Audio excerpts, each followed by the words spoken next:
For the next 2 minutes, I'm taking you inside my week-long experiment with a glowing smart ring that claims it can transform the way we sleep.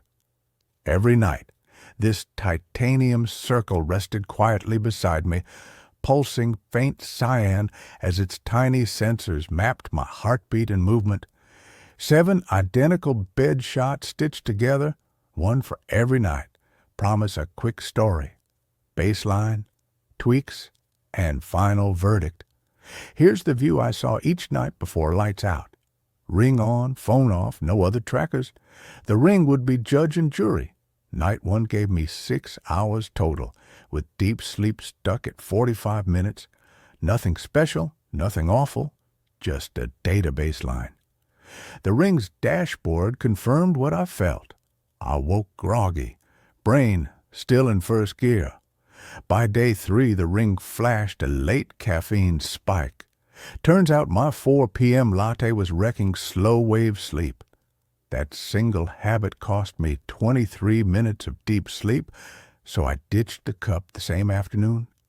Day 5 brought restless leg alerts lit up red. I spent 5 minutes stretching calves and hamstrings before bed. Result? Overnight, heart rate dropped 7 beats per minute, a number I've never hit with supplements alone. On day 7, I let the ring's silent buzz wake me during light sleep. I opened my eyes feeling unreasonably alert at 6:30 a.m. Here's the full scoreboard. Deep sleep up 22%, resting BPM down 9, and much steadier energy all day. Green blocks mark every night I beat my baseline. 5 wins out of 7 isn't bad for 0 pills and 0 gadgets beyond a ring.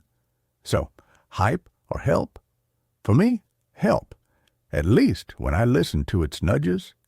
If you're curious, I've pinned the full spreadsheet plus a link to the same smart ring down below. Grab the data, ask me anything in the comments, and subscribe if you want the 14-day follow-up. Sleep tight and smarter tonight.